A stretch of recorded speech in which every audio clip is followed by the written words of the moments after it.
Welcome to Keeper of the Mountain. And as you can see, I found the fourth one. That's right. And there it is. Anyway, I finished welding up all the mounts on the body, and so let's take a look at them. Here they are. Here's one. You got another one there. I have another one right there, right at the back of the cabin. Another one right up front. And then I did the same over here, and over here, and then of course right here in the back. The plan now is to make the rubber bits that go in there to keep the vibration under control, so you're not getting vibrations directly transmitted from the frame to the body. Makes it a little more drivable. It's why they have rubber motor mounts on cars and body mount kits and all that kind of stuff. It's just for the drivability. However, in an effort to save money, of course I'm going to do it the hard way. Instead of going out and just buying half-inch thick rubber donuts, which last time I checked were a little over $100 for 12 of them, you know, that were for body mounts, I figured I'd save some money. Let's check this out. I went down to the boat store and I found this 9-inch long, 2-inch in diameter side roller for a boat trailer, and I assembled a few basic tools, and then I began making things.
Rust and paint collide in a dance with the breeze. Now you see why I did that. Inside these mechanical steeds,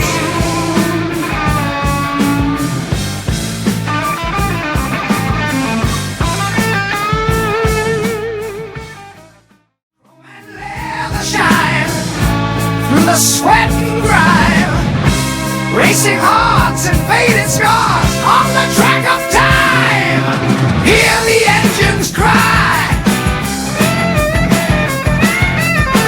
roaring through the night. Legends never die. With every twist and turn, rubber meets the road. Feel the tires burn. Adrenaline and steel. Eternal wheel. Two more.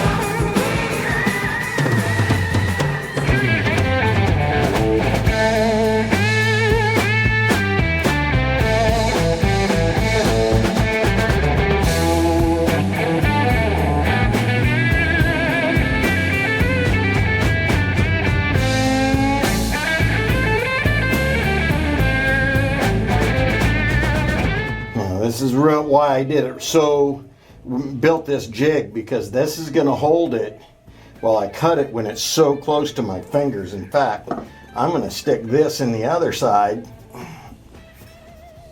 here. I'm going to make sure I have the right gap. Yeah, I have the right gap. And let's get it.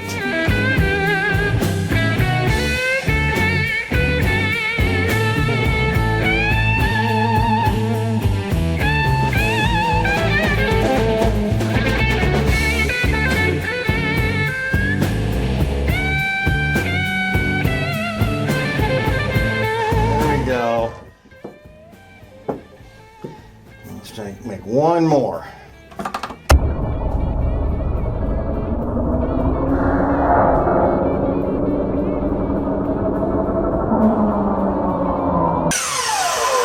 I guess not.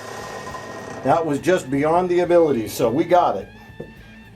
1, 2, 3, 4, 5, and 6.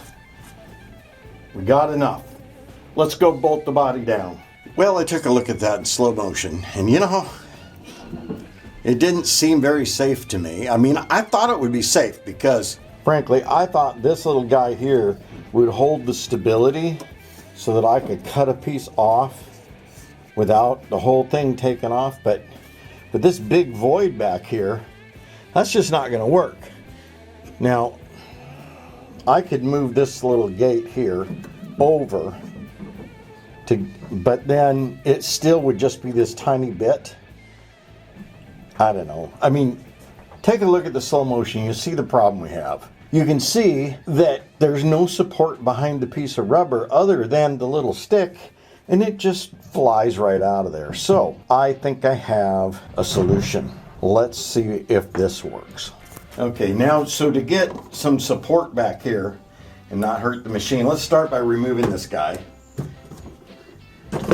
This guy off of here. Now I have this piece of hardwood flooring that I'm just going to stick right here, and I am going to put this back on here, but not yet. Yeah, we'll go ahead and put it right there, and that's right about where the blade goes. If I had a laser sight, this would be easier, but I don't. So let's put that there, and let's use a slightly better clamp this time. Put this here. Let's clamp this down, and let's put this one over here. And now with all this clamped down, let's see how close we are.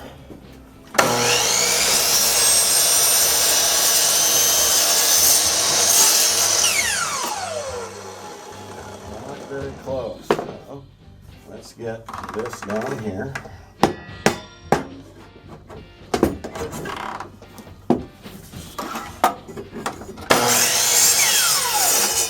Okay, there we are. Now the theory behind this is this will keep the piece of rubber from flying out the back.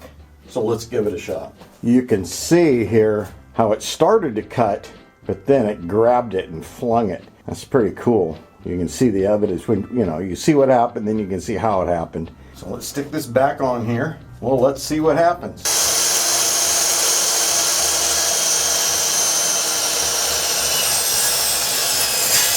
Look at that. It worked. I mean, it's still chewed up from before, so I really can't use these pieces. But boy, when I do it again, at least I know how to set it up. But I mean, they'd probably work, but boy, the other ones are so much nicer. Now let's go put the car together.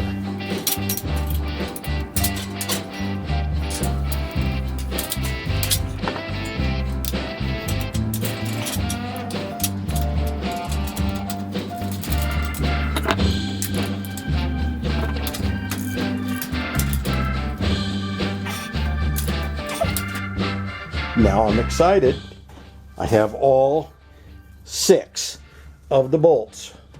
All 6 of them are done. I've got the rubber washers in them. And then, as you remember, I put this 3/4 inch right here on top of the body rail. I'm going to have to trim it off at some point. But I'm not ready to do that yet. I got to weld it up first. And then, if I add 3/4 of an inch at this end, then that gives me clearance for my shocks. And it still gives me plenty of room for a decent sized fuel cell right here in the trunk. This is awesome because the fuel supply is going to come right up here, and I haven't decided whether to put on the right or the left or in the middle. It's a little far to reach into the middle for a short guy. I mean, if you were 6.5 feet tall, it wouldn't matter. But, of course, this isn't sitting on the ground. And this isn't at full height yet. I still have to do I still have to do an arch that goes over this wing and back down to match the trunk lid. So we'll see how that works out, because we're pretty close to trunk lid time. The next thing I have to do is I have to weld everything. I have to get all the joints welded solid. Now that the body is where it's going to go, I have all the joints to weld. The only joints I'm not welding are that joint right there and that joint right there, because that piece of metal is just there as a placekeeper.